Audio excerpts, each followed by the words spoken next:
السلام عليكم ورحمة الله وبركاته. ازيكم يا حبايب قلبي؟ عاملين ايه؟ يا رب دايما تكونوا بخير وبأحسن أحوال. معاكم يوميات سمر المنية. العيال بقى راحت المدرسة وكده، فقلت ايه اخدكوا جولة معايا وانا بنضف الشقة والروتين بتاعي. طبعا انا التصوير اللي فات كله كنت بصوره وانا عند حماتي تحت، بحيث بقى لقيت الدنيا الشمس طالعة وكده. فقلت قلت لازم ان انا افتح الشبابيك، بحيث ان الشمس طالعة من ناحية بقى تطهر الشقة وكده.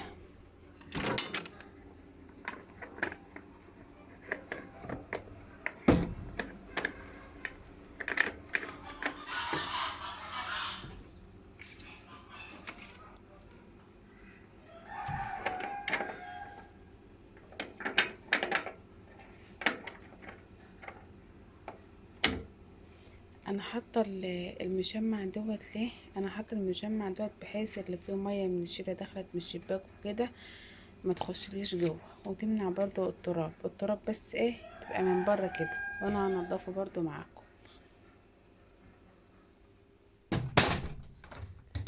انا بحس ان انا بحب بالذات الصبح، لازم ان انا اقوم الصبح من النوم افتح الشبابيك على اخرها كده، زي ما انتم شايفين كده. احب افتح الشباك على اخرها، بحيث الشقة تتعقم بقى من الهواء بتاع الصبح، بقى تحس كده الهواء نقي كده، زي ما انتم شايفين كده.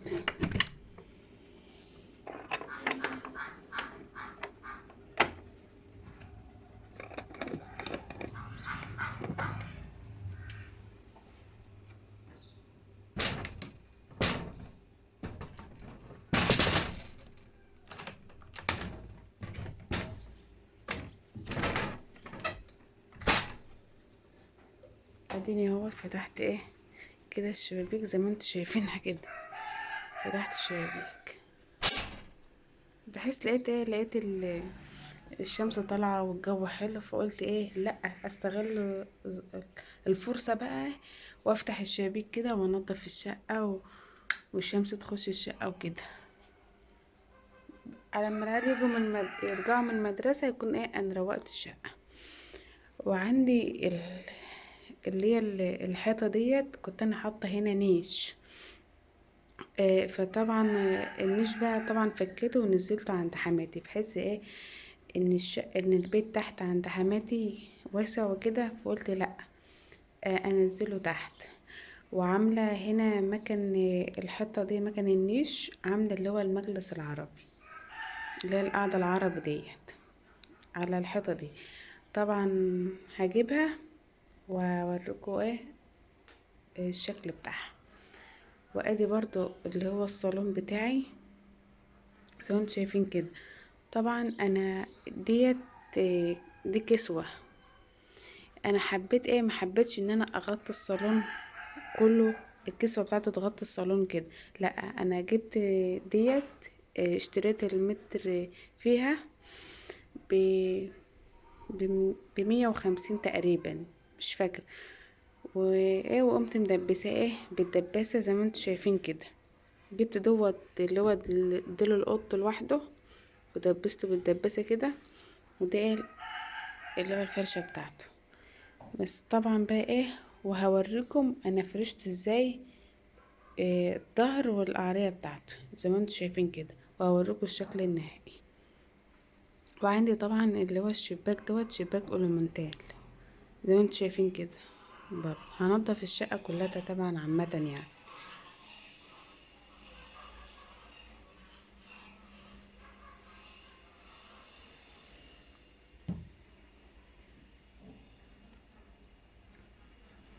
ودي طبعا ايه اللي البرندة بتاعته كده زي ما انتم شايفين كده. هنشر فيها الغسيل وهرجع لكم تاني وانا بنضف، هيبقى معاكم خطوة بخطوة. عندي طبعا غسيل، لازم بقى امسح البريمة الاول من التراب وامسح الاحبال زي ما انتم شايفين كده.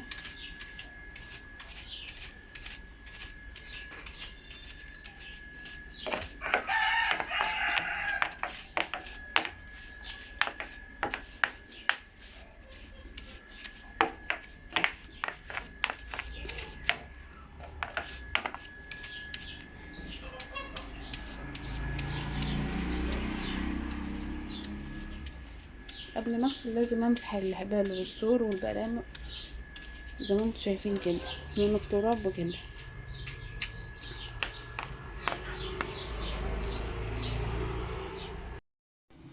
وادي بقى طبعا بعد ما خلصت النشير، الشمس الجو جميل اوي النهارده ما شاء الله.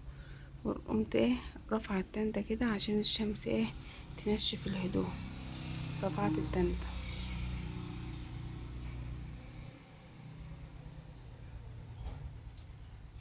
شايفين كده ما شاء الله الشمس داخله الاوضه وكده بتاعت العيال. وخلاص لغايه حوشت الستاير اللي هي كانت الخفيفه، وهحط اللي هي الستاير القطيفه، وفضيت الاوضه خالص زي ما انتم شايفين كده. وادي بقى يا حبايب قلبي بعلق الستاير اهوت.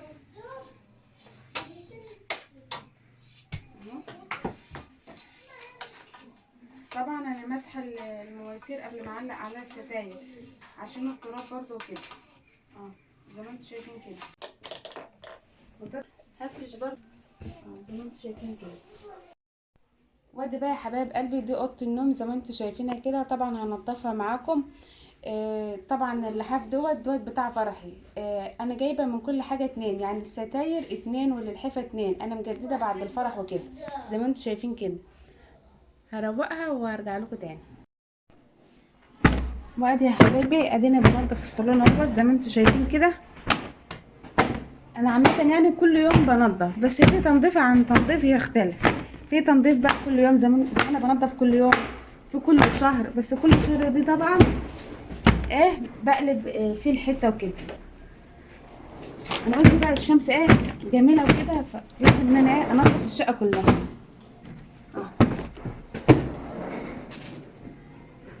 زي ما انتم شايفين كده. دي بقى زي ما انا قلت لكم اللي هو متدبس، وهوريكم انا حطيته ازاي.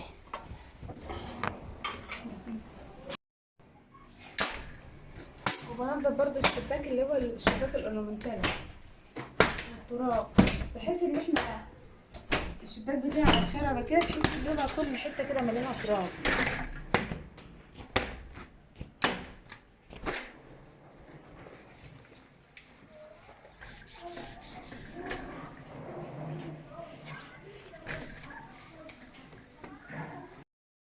وادي كده يا جماعه بشيل برضو الشلت اللي هي بتاعه الصالون وكده، ان انا انضف تحتها. وهخلص وهرجع لكم تاني عشان ما اطولش عليكم.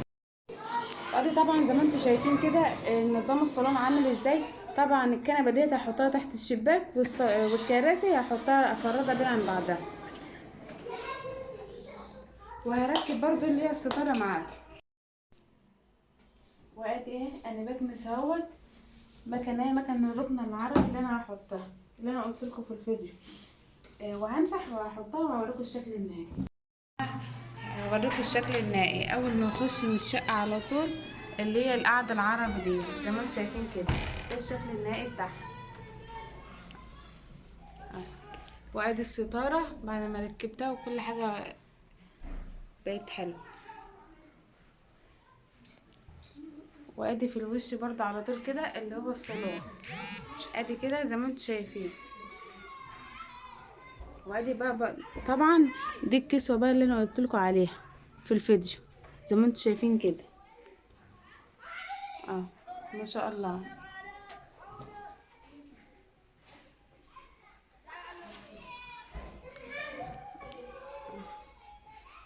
وده بقى طبعا اللي هي اوضه النوم، اللي هي اوضه النوم الكبيره.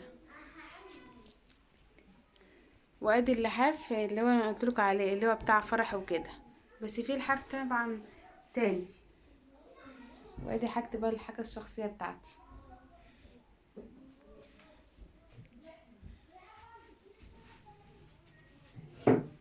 اه ما تنسونيش بقى في اللايك والاشتراك، وهوريكم بقى اوضه الاطفال بتاعه الاولاد وكده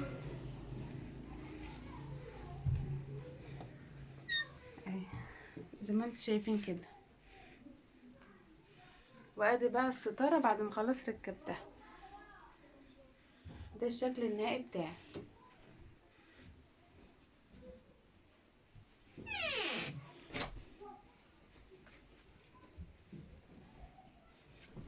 وقولوا ايه رايكم بقى في الكومنتات، ما تنسوش تحطوا له لايك والاشتراك. باي باي.